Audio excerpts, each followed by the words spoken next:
오늘은 꿈꾸는 것 같도다라는 제목으로 하나님의 말씀을 함께 나누도록 하겠습니다. 성도 여러분, 2002년 월드컵을 기억하십니까? 기억나지 않으십니까? 2002년 월드컵 다들 기억나실 겁니다. 그때 저는 초등학교 2학년이었는데 아직도 기억이 생생합니다. 네, 이때 대한민국이 함께 하나가 되어서 정말 함께 응원하고 웃고 울었던 그 월드컵에 대한 기억이 다들 있으실 겁니다.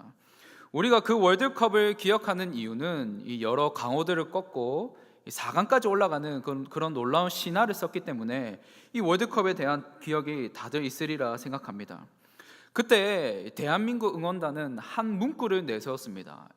이 응원단이 한 문구를 내세웠는데 그 문구가 무엇이었냐면 바로 꿈은 이루어진다입니다. 꿈은 이루어진다.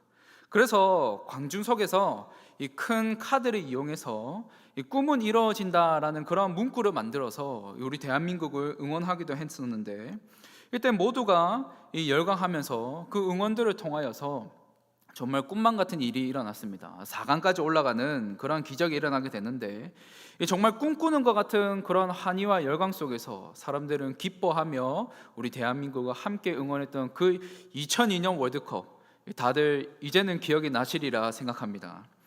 이 일을 지금도 우리가 기억하는 이유는 그 누구도 예상하지 못한 일이 일어났기 때문입니다. 이 4강까지 올라가리라고는 상상하지도 못했습니다. 우리 그 재벌집 막내 아들 혹시 보셨습니까?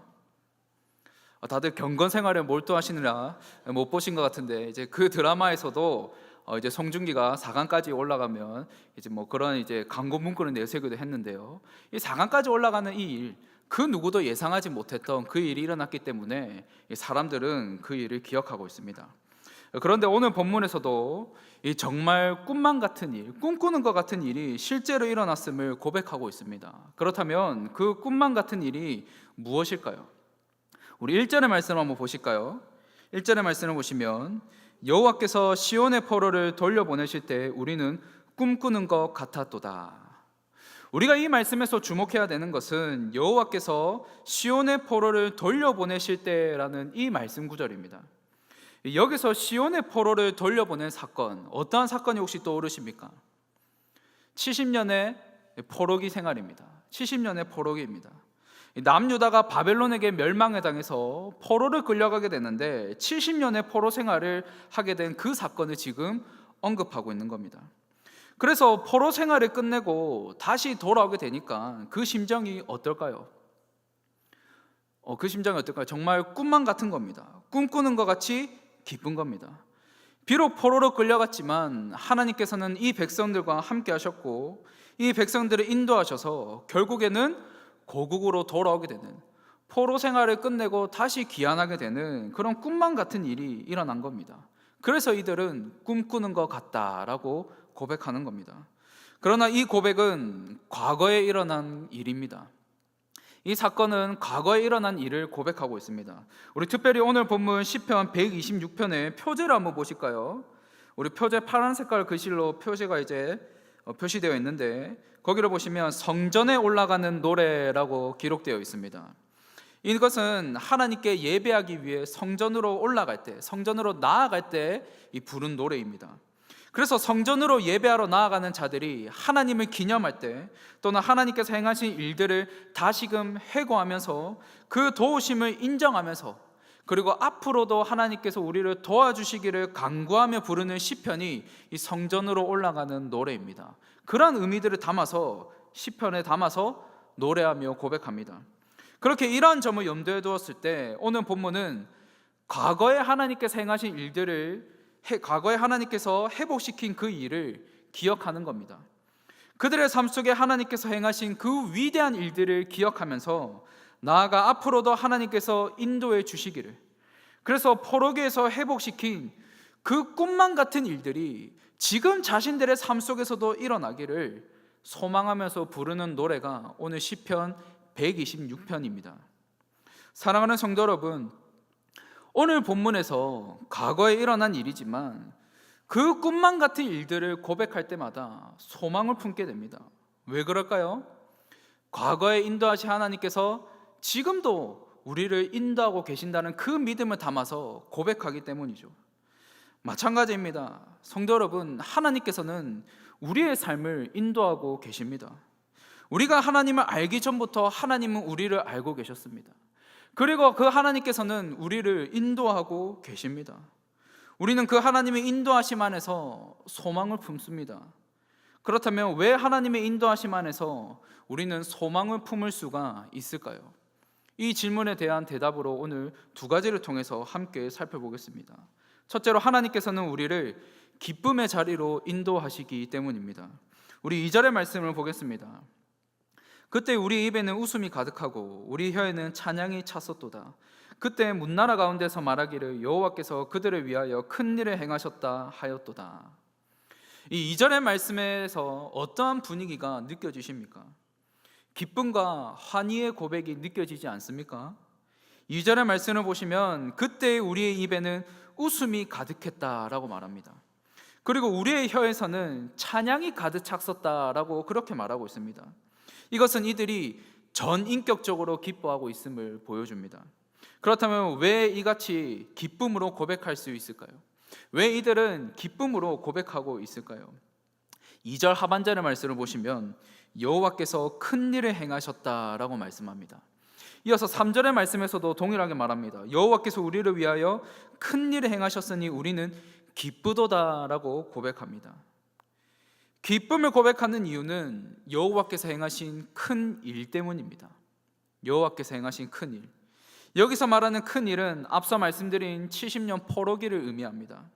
그렇게 이를 이해하기 위해서는 우리는 잠시 그 포로기를 살펴볼 필요가 있습니다.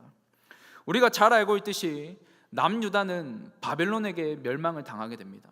북이스라엘은 앗수르에게 멸망을 당하지만 남유다는 바벨론에게 멸망을 당합니다. 그렇다면 이들이 멸망을 당해서 이 바벨론의 포로로 끌려간 그 이유가 무엇이었습니까? 하나님의 말씀에 끊임없이 불순종했기 때문입니다. 하나님께서는 선지자들을 통해서 회개하고 돌이키라고 끊임없이 말씀하셨지만 이 백성들은 끊임없이 하나님이 아닌 우상들을 섬겼습니다. 그래서 결국 이들에게 심판이 임한 것이죠. 하지만 하나님께서는 이들을 그 심판 속에 내버려 두셨습니까? 하나님께서는 포로 생활을 지내는 이들을 외면하셨습니까? 아니라는 겁니다.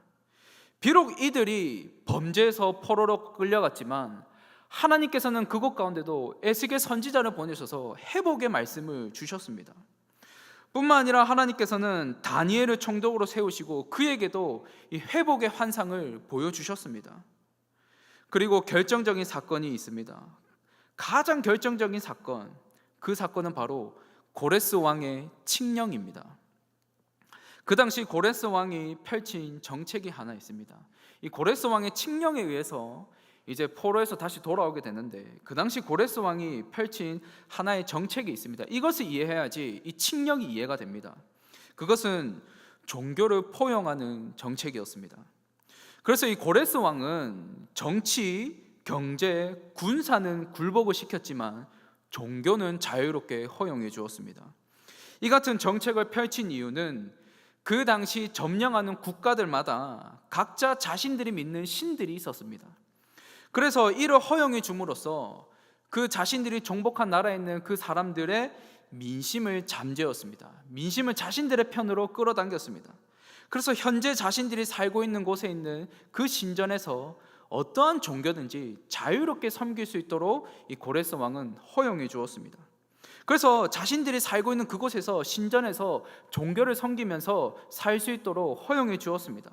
이 같은 배경을 염두에 두고 포로 생활하는 남유다 백성들에게도 예루살렘으로 다시 돌아가 그곳에서 신전을 짓고 예루살렘 성전을 짓고 다시 돌아가라는 그러한 포로 기한의 칙령이 떨어진 겁니다. 그래서 이 고레스 왕은 이 칙령을 통해서 다시 남유다의 백성들을 고국으로 돌아가게 합니다. 그렇다면 이 모든 일들이 그냥 우연히 일어난 일일까요? 그저 역사의 한 수레바퀴 속에서 일어난 일이라고 우리는 생각할 수 있을까요? 아닙니다. 하나님께서 포로 생활 중에서도 이 백성들을 인도하셨기 때문에 일어난 일입니다. 하나님께서는 이들이 보지 못하는 곳에서 곳곳에서 놀라운 방법으로 일하셨습니다. 하나님께서는 이들을 계속해서 인도하셨습니다. 그리고 그 인도하심이 결국에는 포로 생활을 청산하고 다시 귀환하게 되는, 다시 고국으로 돌아오게 되는 그런 놀라운 일로 이어졌던 겁니다. 그래서 이 놀라운 일에 대해서 이렇게 고백하는 겁니다. 하나님께서 큰 일을 행하셨다. 하나님께서 큰 일을 행하셨다. 특별히 이 같은 하나님의 인도하심을 볼 때 우리는 출애굽한 이스라엘 백성들을 광야에 40년 동안 인도하신 그 하나님을 떠올릴 수 있습니다. 출애굽 1세대가 40년 동안 광야에서 생활한 이유가 무엇이었습니까? 이들 또한 하나님의 말씀에 불순종했기 때문입니다.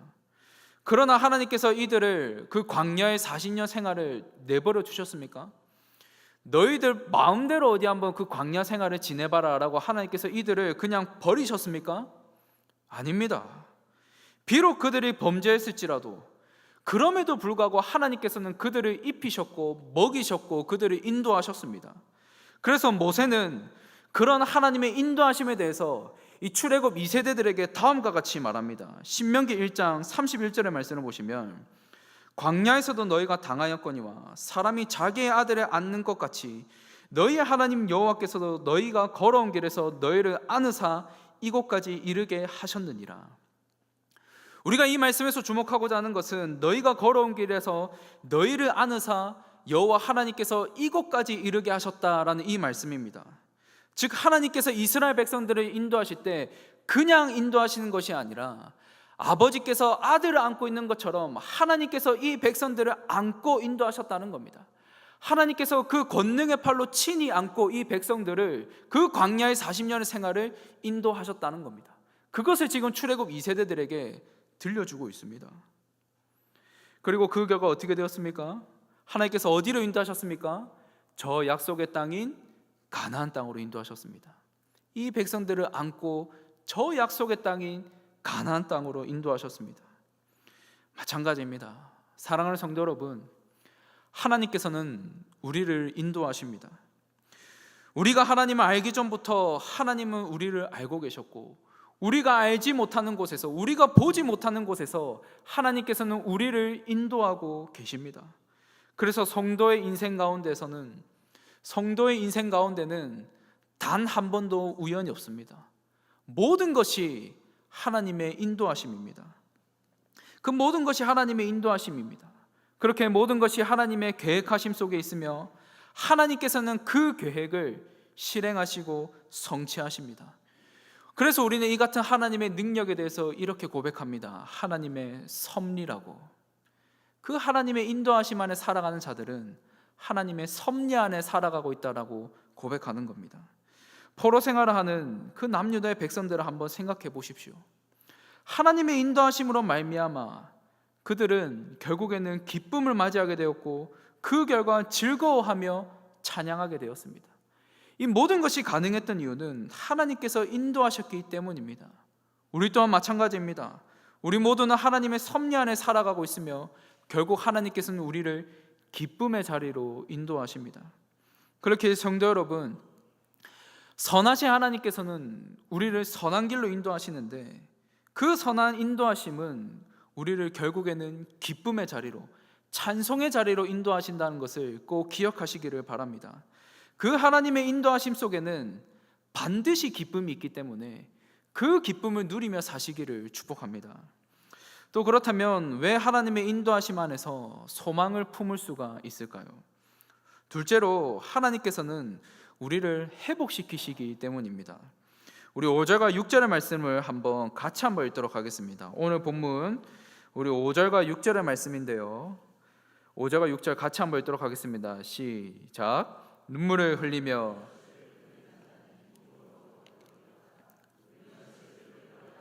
반드시 기쁨으로 그 곡식단을 가지고 돌아오리로다. 앞서 과거에 하나님께서 행하신 일들을 회상하며 꿈꾸는 것 같다라고 고백하고 있다면 이 4절부터는 시점이 바뀝니다. 시점이 전환이 되는데 바로 과거 하나님께서 그들을 회복시키신 것처럼 이번에는 지금의 자신들을 회복시켜 달라고 간구하고 있습니다. 그래서 이것을 씨를 뿌리는 것에 빗대어서 고백합니다. 5절의 말씀을 보시면 눈물을 흘리며 씨를 뿌리는 자라고 말하고 있습니다. 이어서 6절의 말씀을 보시면 울며 씨를 뿌리러 나가는 자라고 말씀하고 있습니다. 이것은 농부가 땀을 흘리며 자신의 수고를 아끼지 아니하고 이를 위해서 정말로 간절한 마음으로 씨를 뿌린다는 것을 의미합니다. 그리고 그 정말로 간절한 마음으로 뿌리자 어떠한 일이 일어납니까? 반드시 결실을 맺고 기쁨으로 거두고 돌아온다라고 말씀하고 있습니다.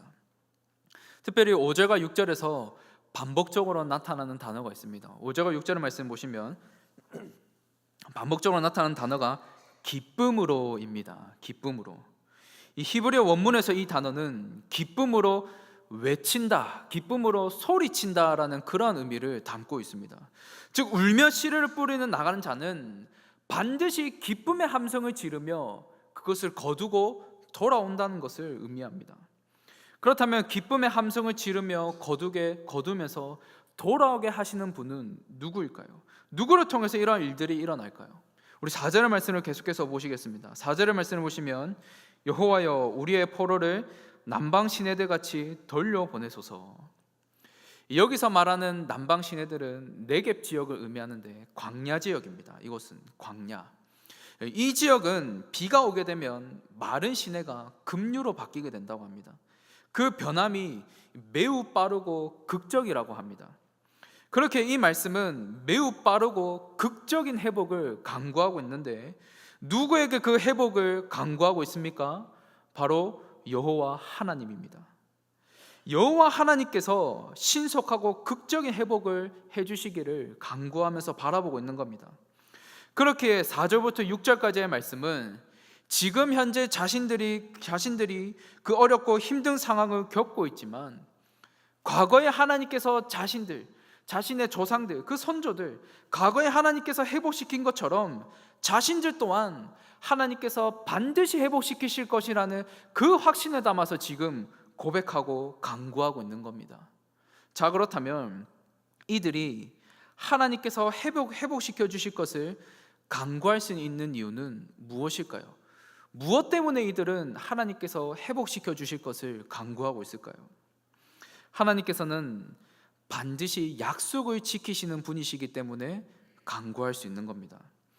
우리 앞서 오늘 본문인 시편 126편은 포로에서 회복하게 하신 그 사건을 언급하는 것으로 시작합니다. 그런데 이 회복에 대해서 이미 하나님께서는 약속으로 말씀하셨습니다. 이미 하나님께서는 약속으로 말씀하셨는데 신명기 30장 3절과 4절의 말씀을 보시면 신명기 30장 3절과 4절의 말씀을 보시면 내 하나님 여호와께서 마음을 돌이키시고 너를 긍휼히 여기사 포로에서 돌아오게 하시되 내 하나님 여호와께서 흩으신 그 모든 백성 중에서 너를 모으시리니 내 쫓겨난 자들이 하늘가에 있을지라도 내 하나님 여호와께서 거기서 너를 모으실 것이며 거기서부터 너를 이끄실 것이라. 무엇이라고 말씀하고 있습니까? 너희들이 심판을 받아 포로로 끌려가게 될지라도 나는 너희들을 포로에서 다시 돌아오게 할 것이다. 나는 다시 너희들을 포로에서 돌아오게 하며 다시 너희들을 모아서 고국으로 이끌게 할 것이라고 하나님께서 말씀하고 있습니다. 그리고 실제 남유다의 백성들이 멸망당해서 바벨론의 포로로 끌려갈 때 예레미야 선지자를 통하여서 하나님께서는 다시 한번 신명기의 말씀을 상기시키십니다. 예레미야 29장 14절의 말씀을 보면 이것은 여호와의 말씀이니라. 나는 너희들을 만날 것이며 너희를 포로된 중에서 다시 돌아오게 하되 내가 쫓아 보내었던 나라들과 모든 곳에서 모아 사로잡혀 떠났던 그곳으로 돌아오게 하리라. 이것은 여호와의 말씀이니라. 무엇이라고 말씀하고 있습니까? 너희를 다시 모아서 포로된 그곳에서 다시 돌아오게 하시다라고 말씀하고 있습니다. 그리고 이 약속의 말씀대로 고레스 왕의 칙령이 선포되어지고 하나님께서는 이들을 모아서 다시 회복시키십니다. 그렇게 시편 126편을 고백하는 자들은 하나님께서 이 약속을 이루시고 이 약속을 반드시 지키시고 성취하셨다는 것을 알고 있습니다. 그래서 지금 자신들이 고난과 고통 속에 있지만 하나님께서는 반드시 회복시켜 주실 것이라는 그 확신을 가지고 강구할 수 있는 겁니다. 사랑하는 성도 여러분, 많은 사람들은 이 세상 속에서 소망과 희망을 찾으려고 합니다. 그래서 자신의 삶 속에서 고난이 찾아왔을 때 지금 나와 관계를 맺고 있는 사람, 지금 내 손에 쥐고 있는 것들, 그러한 것들을 의지하려고 합니다. 내 삶 속에 회복이 필요한 것들도 지금 내 손에 쥐고 있는 것들을 의지하면서 그런 것들을 통해서 회복하려고 합니다. 왜냐하면 그러한 것들이 나에게 소망과 희망을 줄 것이라는 그 착각을 가지고 있기 때문이죠. 물론 우리에겐 도움이 됩니다. 그러한 것들이 도움이 됩니다. 꼭 나쁘다고 말하고 싶은 것이 아닙니다. 그러나 이러한 눈에 보이는 가시적인 것들이 우리에게 참된 소망을 줄 수 있을까요? 그러한 것들이 우리에게 참된 희망을 줄 수 있을까요? 없습니다. 왜냐하면 세상의 기준에서의 소망과 희망은 우리에게 참된 회복을 주지 못하기 때문이죠. 그래서 우리는 고난 속에서, 고통 속에서 우리에게 참된 회복을 주실 수 있는 분에게 간구해야 하는데, 그분이 바로 우리 하나님이십니다. 그렇게 성도 여러분, 지금 어떠한 어려움 속에 계십니까? 어떤 문제가 여러분들의 마음을 근심하게 만듭니까? 어떤 문제가 밤낮 고민하면서 잠 못 이루게 만들고 있습니까? 지금 여러분들의 삶 속에 필요한 그 회복이 무엇입니까? 그렇다면 오늘 이 시편을 고백하던 자들이 성전에서 성전으로 예배하러 올라갈 때에 과거에 놀라운 회복을 일으키신 하나님, 지금 우리가 겪고 있는 이 고난들, 이 문제들 하나님께서 회복시켜 주시옵소서라는 그 마음을 가지고 하나님 앞에 나아간 것처럼, 오늘 이 자리에 나오신 여러분들 또한 하나님, 나에게 이러한 문제가 있습니다. 하나님, 나에게 이러한 고난이 있습니다. 하나님, 나에게 이러한 고통이 있습니다. 하나님이 아니면 안 되니 나를 회복시켜 주시옵소서라는 이 간절한 마음으로 하나님께 간구하시기를 바랍니다. 그렇게 하나님께 간구할 때 하나님께서는 우리를 회복시키셔서 우리의 입술에서 기쁨의 함성을 외치는 그날을 반드시 맞이하게 하십니다. 왜냐하면 하나님은 반드시 약속을 지키시는 신실하신 분이시기 때문입니다. 그분의 신실성을 우리는 신뢰할 수 있습니다.